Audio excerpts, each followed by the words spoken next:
Let's talk accessibility in Final Fantasy XIV. Hello everyone, my name is Edrem, animatronic puppet and content enjoyer, and I'm able to enjoy all of the content in Final Fantasy because I don't have any kind of disability that would prevent me. But I want the game to be better for those that do. So let's go into it. Firstly though, I just want to make 2 points clear. One, accessibility does not just mean difficulty. We're not doing the whole like, oh, does Dark Souls need an easy mode kind of accessibility talk that I see a lot of people do. And two, yes, people with disabilities do play games.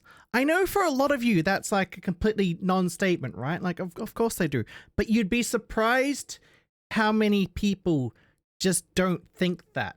Right? When I worked in web design, making websites, I had a lot of people that were like, but they don't use the internet. And I'm just there going, what do you mean they don't use the internet? Right? Like, blind people can still use the internet. In fact, some of them have become very successful streamers. Anyway, we'll go into it. I want to talk a little bit about accessibility as it's gotten more notice and worse in Dawn Trail, and the kind of ideas and things that we can kind of do to fix it. As of the time of this video, it's patch 7.2. EX4 in Dawn Trail has come out, and that's been a big pain point for a lot of people. But also the 7.1 dungeon and a lot of other things. There's a little caveat to this though, right? Because disability is a spectrum, and there is this kind of unfortunate reality that not everyone can be covered. There are certain things where, at a certain point, it is so much extra effort on the game to cater to those people. Like, for example, with blindness, right? You've got people who have low vision versus almost no vision. Being able to make the game work for people with almost no vision is a monumental task compared to making it work for low vision, which is where eventually most games kind of like will have a certain point at which we don't put in any more time and effort because the amount of time and effort would be monumental. It's an unfortunate reality of this. For games, at least for websites that I do, there's a lot better tools for those things, but certainly for multiplayer online games, it's a lot harder to cater to everyone. But today we're going to talk about mostly about people with color sensitivity, color blindness, and light sensitivity. So like epileptic sensitivities, and how this has gotten worse in Dawn Trail, and what we can kind of do to fix it, how we can make the game better over time doing this. Now, one thing I really want in the game, probably also already seen this from like player effects. We have the ability to have player effects either turned onto full, limited, or none.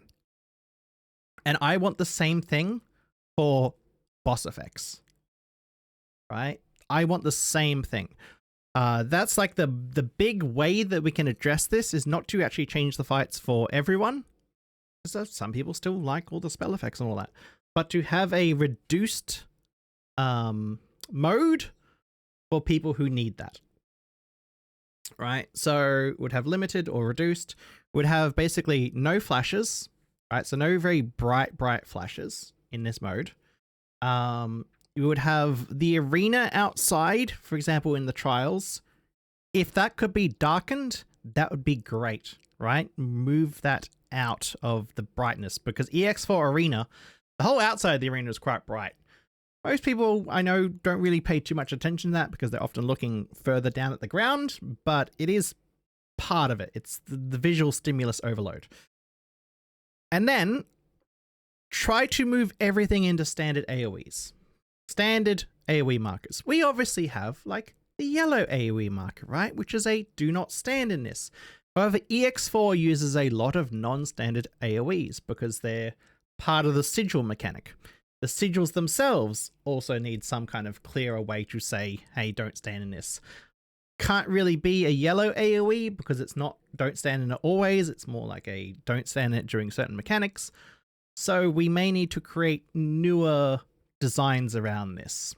Now, they've done this in the past. For example, tank busters used to not have any notice on them at all. It just, whoops, you got hit by a tank buster. Then they added a very, very, very clear tank buster indicator with the red marks around you, the red warning lines.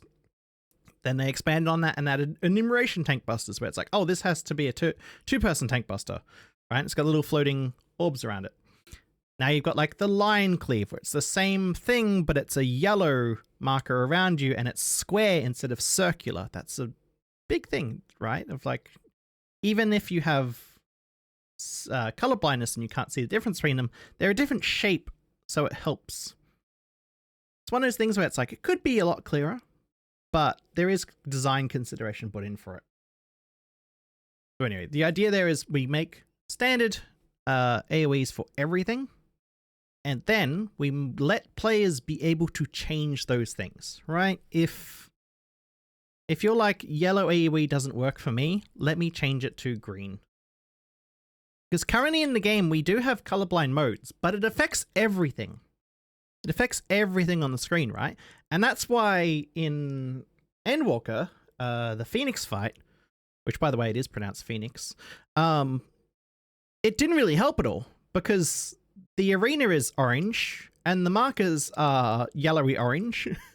And if you change the colorblind modes, everything is still going to be mostly the same shade, right? Or mostly the same color, but slightly different shades. It can help a little bit, but actually letting people change the marker color, even if it's some like presets, right? You don't need to give them a full color wheel, but just give them like 16 different colors to pick from, would be absolutely huge in terms of letting them do the fights. I'd really love that. And again, you could make it so it's just in limited mode. Doesn't necessarily need to be in full, although like any standard AoEs that are used in full mode should also be able to change, I guess. But it's something that's a consideration. The other one I want is the ability to turn off LB3. And I think this is something that a lot of people would just generally love, especially people who ever play with red mages that love to spam that LB3, is to have a way to turn it off that is separate to player effects. Because you've got, obviously, the player effects is full, limited, or none. Just have a separate setting for LB3 effect, where it's like it plays the animation still, but there's nothing that actually happens. You just hear the and you do the big damage. Really, really love that. And the last one, and this is not really too much, again, for accessibility, but I think this is something that players would really, really love. Who's been playing Monster Hunter Wilds recently? Or to be fair, Monster Hunter Rise, or Monster Hunter World, it's been in the game for quite a while, is the ability to have player silhouettes.